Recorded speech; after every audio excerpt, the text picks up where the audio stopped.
Drop the debt, not health. Drop the debt, not health. कर्जा नहीं सेहत, कर्जा नहीं सेहत। साथियों, कर्जा नहीं सेहत मुहिम पाकिस्तान में बैरूनी कर्जों की इस साल की किस्त माफ करवाने की मेन स्ट्रीम मीडिया और सोशल मीडिया की एक मुश्तरका नोयत की और मुनफरिद मुहिम है, जिसका मैं हिस्सा बनना अपना बहुत ज़्यादा खुशकिस्मती समझती हूँ। वो इसलिए कि दुखी इंसानियत की जब हम बात करते हैं, हम कोरोना 19 जिसको कोविड-19 कहा जाता है, कोरोना ने जिस तरीके से हमारी ज़िंदगियों पर लटकती तलवार बनकर हम पर वार किए हैं और हम वेंटिलेटर्स की अदम फराहमी, तमाम मरीज़ों को जिस तरीके से वेंटिलेटर्स नहीं मिल रहे हैं, सेहत की सहूलियात नहीं मिल रहे हैं, सिसकती इंसानियत है। और इस सतह पर जब हम देखते हैं कि पाकिस्तान इस साल जो कि 1800 अरब रुपए की किस्त जानी है,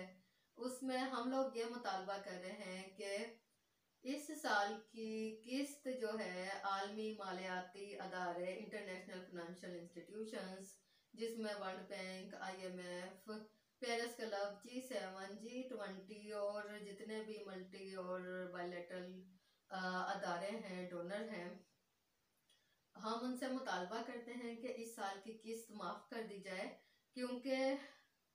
सिसकती इंसानियत को, कोरोना से मुतासिर होने वाले अफराद को, बुजुर्गों को, बच्चों को, हमारे अजीज़ों गारब को जिस तरीके से मुश्किलात का सामना है, सेहत की सहूलियात नापैद है, ऐसे में पाकिस्तान का, पाकिस्तानी सोशल मीडिया का, पाकिस्तानी सहाफ़ियों का, पाकिस्तानी समाजी कारकुनान का, तलबा व तालबात का, सिविल सोसाइटी का, मजदूरों का, दहकानों का, किसानों का एक मुश्तरका मुतालबा है कि आलमी मालियाती अदारे इस साल कर्जे की किस्त जो है वो हमें माफ़ करे। और हुकूमत पाकिस्तान से हमारा ये मुतालबा है कि वो पैसा जो इस साल माफ़ अगर हमें हो जाता है, और हम उम्मीद करते हैं कि आलमी मालियाती अदारे हमारी ये इस्तदा, हमारी ये अपील, हमारा ये मुतालबा मंजूर करेगी और हमें कर्जा माफ़ कर देगी इस साल का, तो ये वाला पैसा हुकूमत पाकिस्तान सिर्फ और सिर्फ आवाम की सेहत पर खर्च करे और आवाम को सेहत की सहूलियात फराहम की जाए, ताकि गरीब आवाम इस वबा से बच सके।